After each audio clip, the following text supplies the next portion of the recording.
Okay, good morning, everyone. Welcome. I'm Jonathan Carr-West. I'm Chief Exec of LGIU. Really delighted to welcome you all here to the latest in our series of Ask the Expert sessions. Like all of the sessions in this series, it's exclusively for you as LGIU members.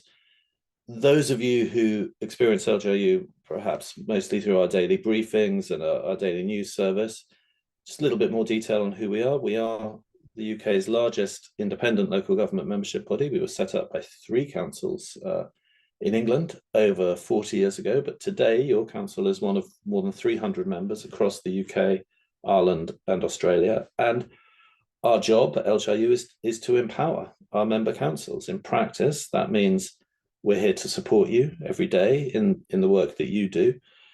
Our team of experts is here to make sure that you're informed, you're engaged, you're connected, you're listened to, and we do that with guidance on legislation and key developments, with insight, with analysis, with shared learning, training, research, and opportunities like this, where we get to come together with colleagues to dig into some of the challenges that councils are really grappling with. Now, today, we're talking about local government reorganisation, but we're talking about local government reorganisation through a fairly specific lens.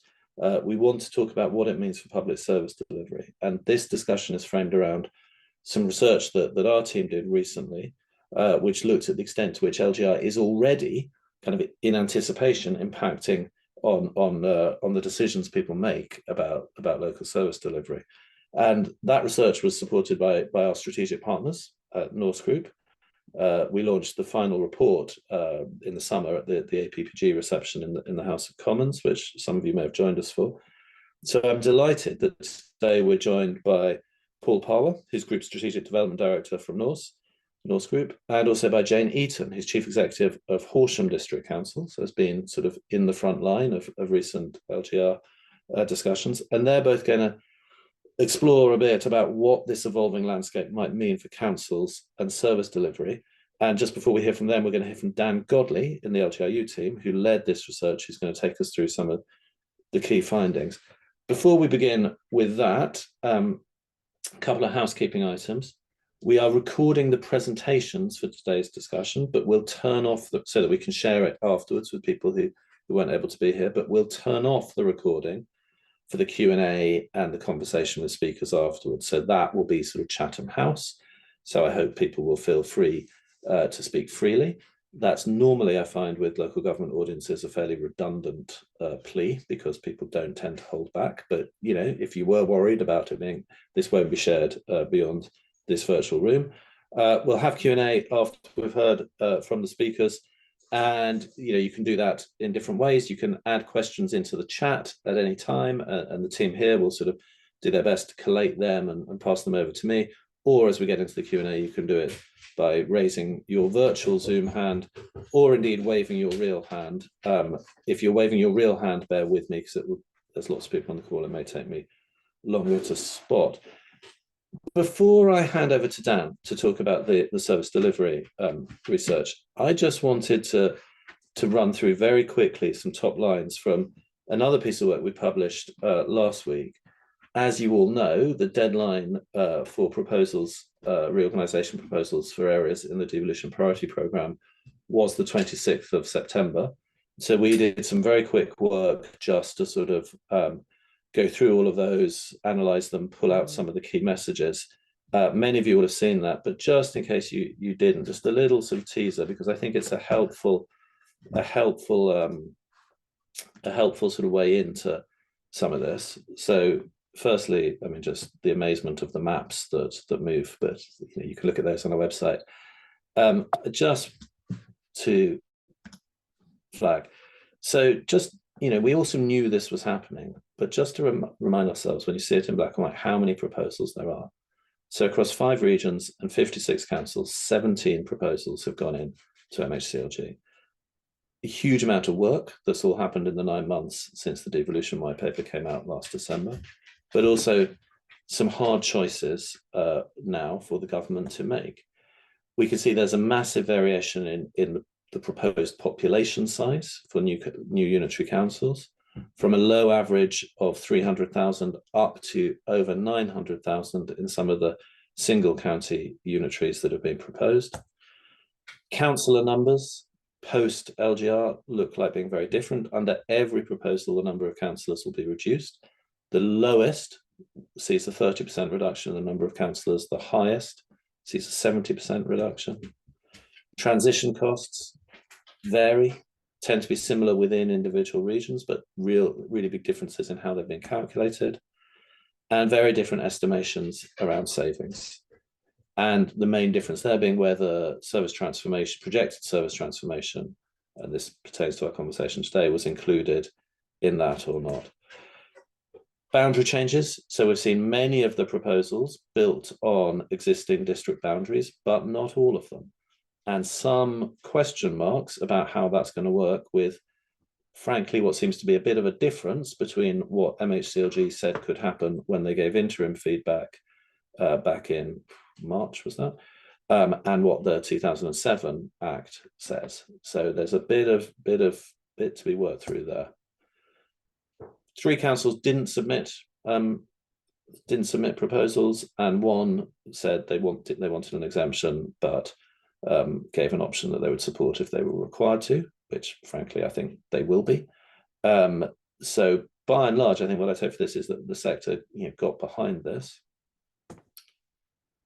All of that's on our website. If you have any questions, do go onto the website and submit them, and the team will do their best to answer them. I think I just wanted to frame that because I think government has sort of left this as a fairly open council-led process, but it's getting to the point where there are some hard choices to be made. There are real choices now to be made about how big those new unitaries are going to be, what sort of savings you think they're going to make, how you're going to do boundaries. We don't expect answers to those very, very soon. They're not due until the spring. And we heard yesterday that the first decision about Surrey has been pushed back a couple of weeks. So government is, if I was there, well, this bit is being recorded, never mind. Yeah, government is maintaining its usual policy that council deadlines are immutable and can't be fixed, but its own deadlines are somewhat more flexible, which we might have expected. So lots going on. And I think that's just really helpful to see in terms of this conversation, just so we get a sense of just how big a range of possible outcomes there might be, and the level of uncertainty that we're still planning around as we go into thinking about the impact of LGR on service delivery. With that, I'm going to hand over to Dan, who's going to talk a little bit about the research that we brought out in July, which, as I said, was very, very kindly supported by our friends at Norse Group. Dan, do you want to take us through the headlines of your research? Yeah, thank you. Is that coming up okay? It is indeed. Yeah, so as Jonathan says, this report was an output of our strategic partnership with Norse Group.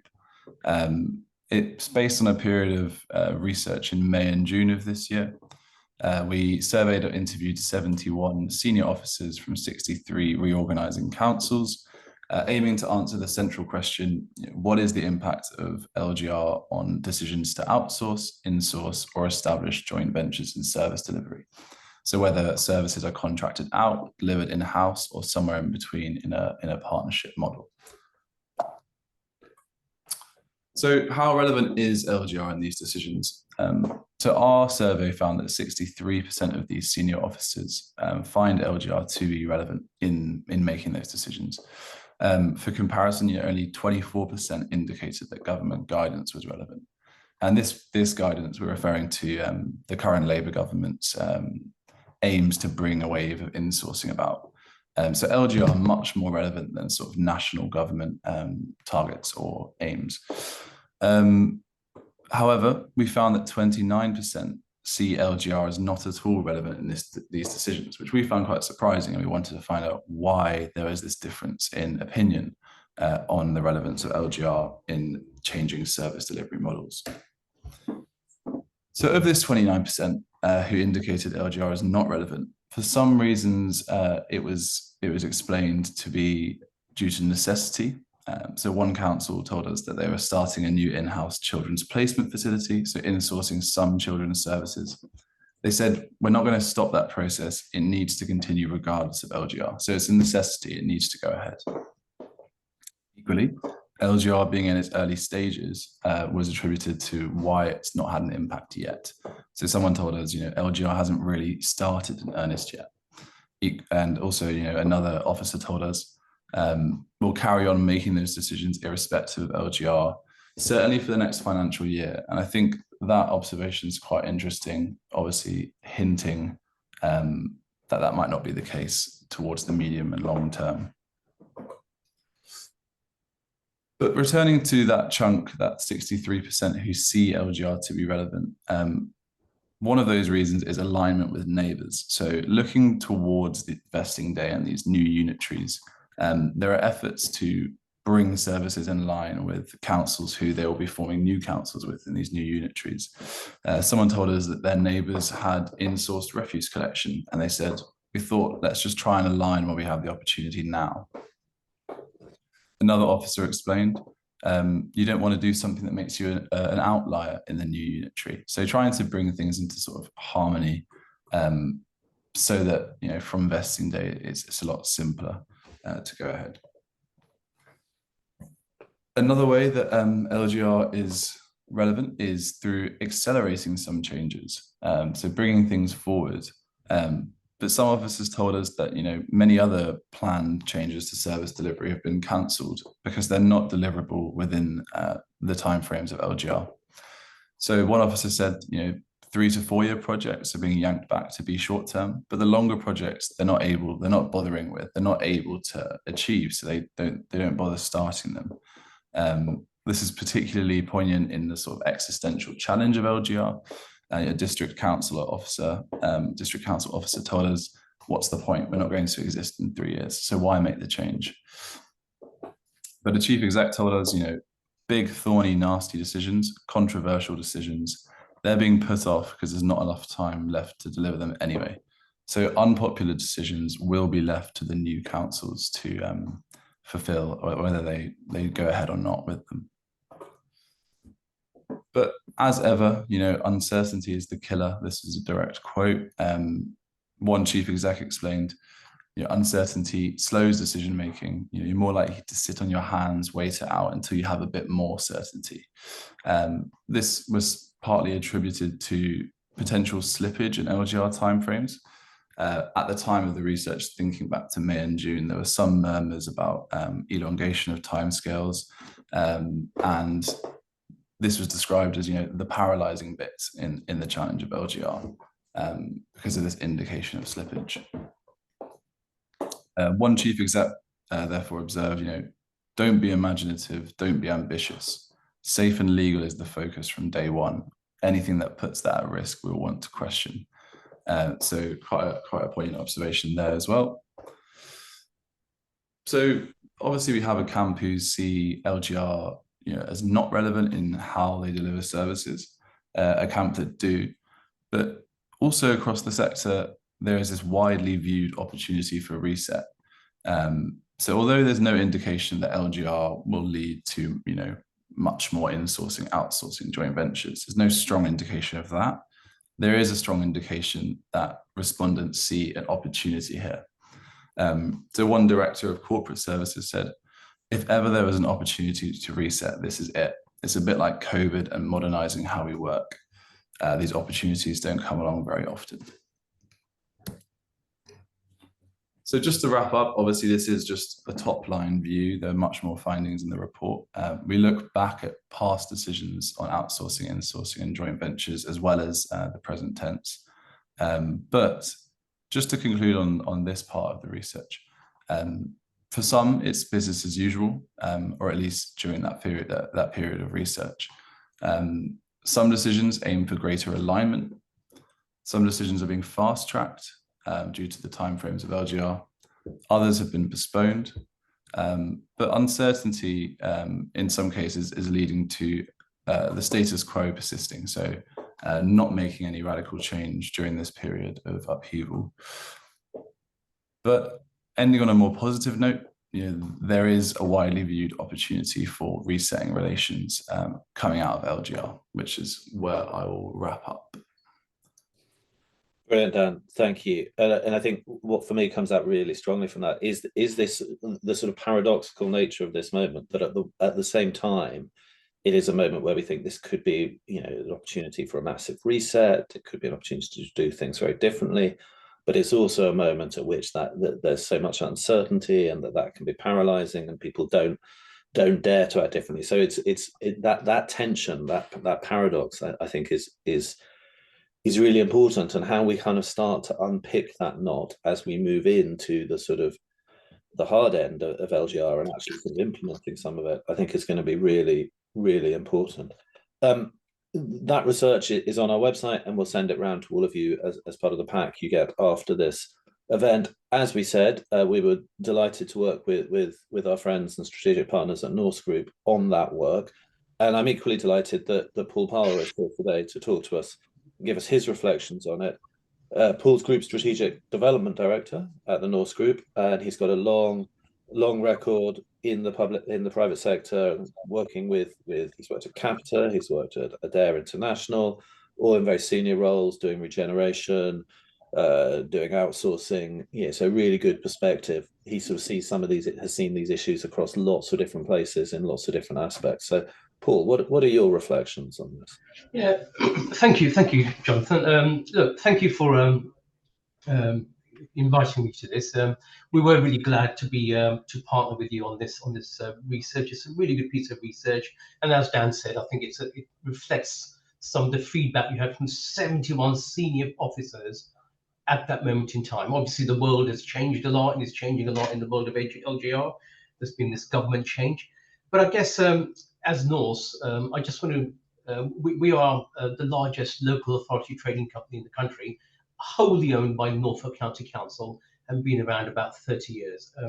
I guess I just wanted to touch on two key themes. One was really the opportunity of services. And there's been a lot of debate about that, and Dan touched on that towards the end of his presentation.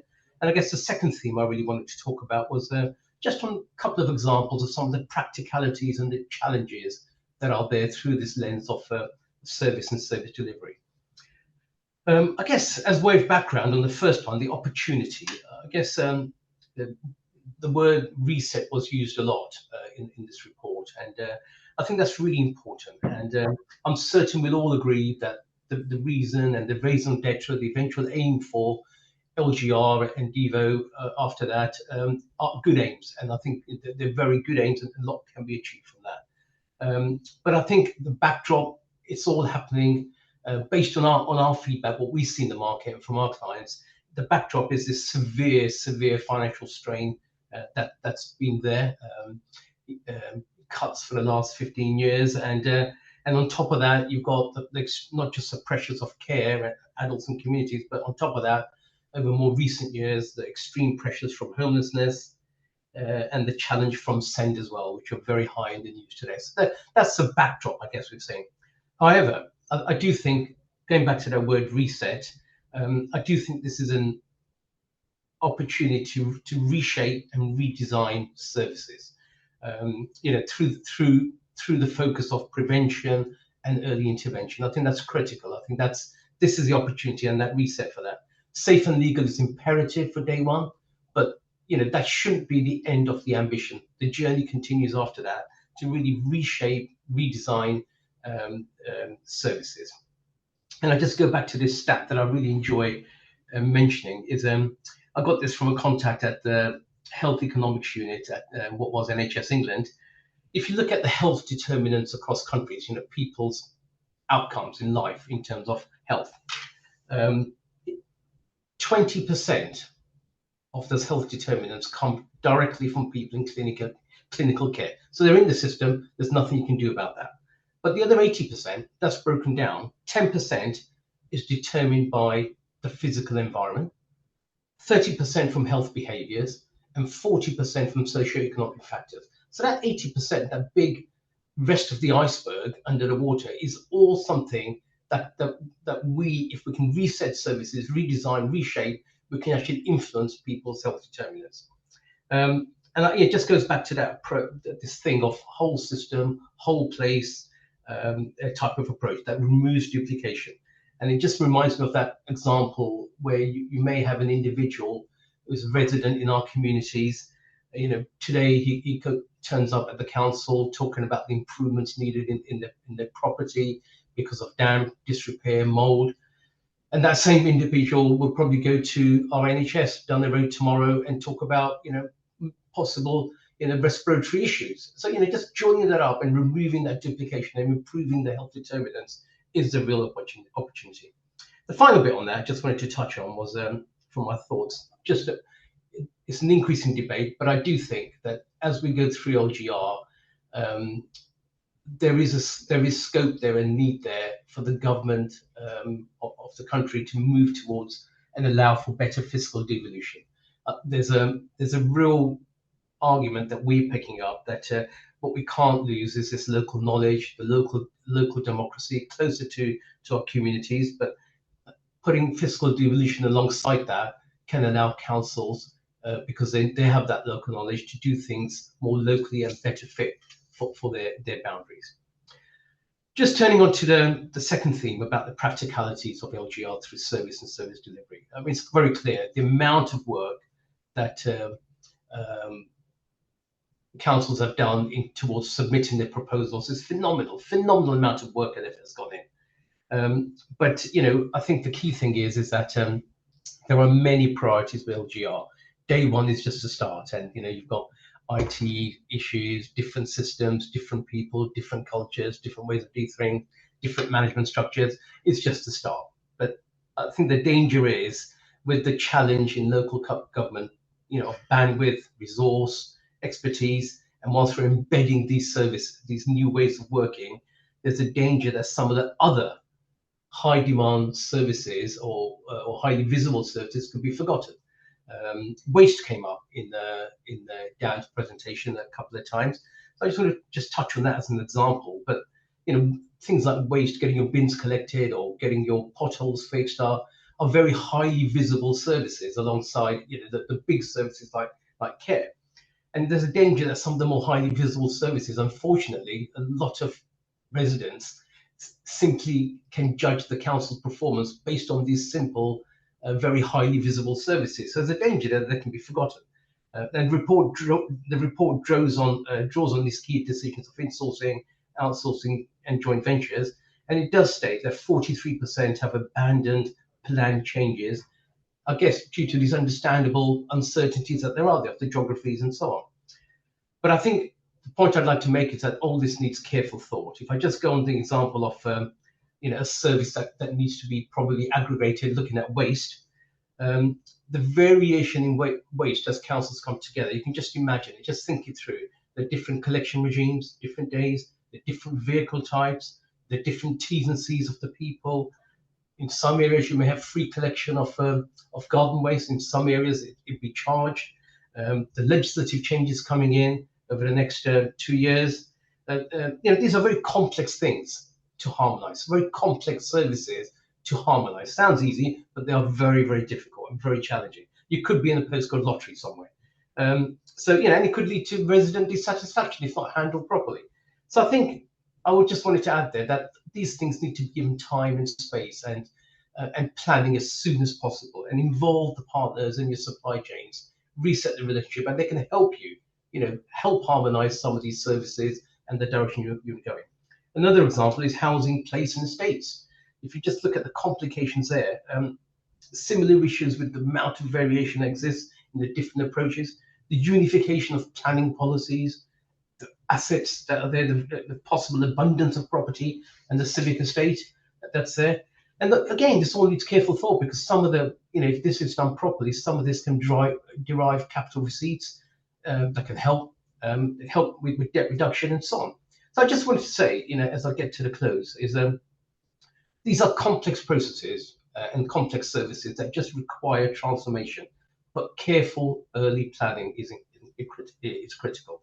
You would embed mechanisms for continuous improvement to bring you closer to residents. But the final point is just the value of joint ventures. I think it's a credible alternative to insourcing or outsourcing. They allow the reduction of risk and cost, and also allowed for shared control, which I think is critical as we go forward in the current climate. So that's it. Thank you, Jonathan. That's it. I wanted to add that. Thank you, Paul. That's really helpful. And I think I was reflecting on, you talked about send, you talked about homelessness, and I guess, part of the reflection here is to think about, this. We know, I mean, this is not the place to rehearse it, but we know the scale of the challenges councils face in relation to that and to those and many other issues. If reorganisation does not provide a pathway in the sorts of ways that you talked about to addressing those challenges, and it won't do that kind of in and of itself, it will only do that if we design it so that it does. But if it doesn't, then it is just, I think I wrote this in the MJ last week, it's just reshuffling, the deck chairs. It's not, we need to make sure that it actually kind of helps us with the iceberg, as it were. That's a torturous analogy, so I'm gonna move on and introduce Jane. Jane Eaton is Chief Executive of Horsham District Council, so she has been in the thick of developing proposals in West Sussex. Jane has got decades of sort of leadership in finance, in governance, in organizational development. She is a qualified accountant and is also known, though in the sector, I think, for her real sort of strategic thoughtfulness and her sort of collaborative leadership and a really sort of place-based vision of how to do public services. So no one better to sort of give us some reflections on how service transformation does or doesn't fit into the LGR landscape as it's starting to unfold. Jane, over to you. Thank you, Jonathan. I think the main thing, I mean, Jonathan used the word there, collaboration. Collaboration is so important. We are working across West Sussex, we being the chief executives and the leaders. So there are chief executives and leaders groups who've worked together all the way through to get to putting in those proposals, albeit there are two different ones from West Sussex, plus Brighton putting in one that overlaps into West Sussex.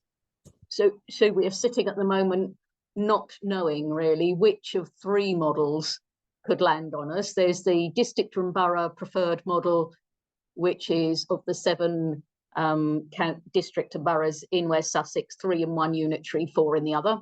There's the county proposal of one of the very large unitary proposals, which would be about 910,000 population, and a proposal from Brighton, which takes splits up West Sussex, I think, into 3, taking some of it in with East Sussex, leaving some on its own, one on the coast and one inland, which wasn't, it was an inland version we'd looked at, but it wasn't one that for the existing districts and boroughs perhaps made the most sense to us, but Brighton obviously is seeing things from a different perspective.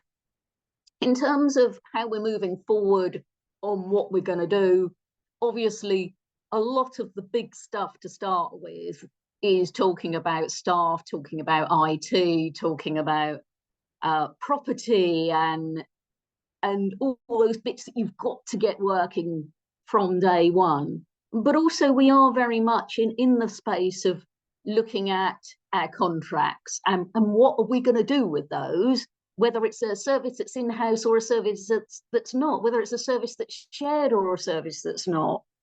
And I recognise all the things that the various people that LGIU spoke to say, because I can see us doing all of it.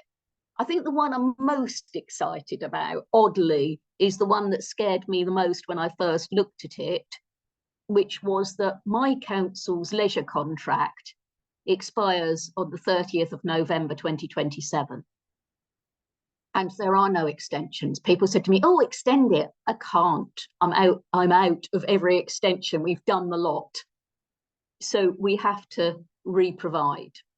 And that means we'll be going into, with a contract, a leisure contract's 15 to 20 years.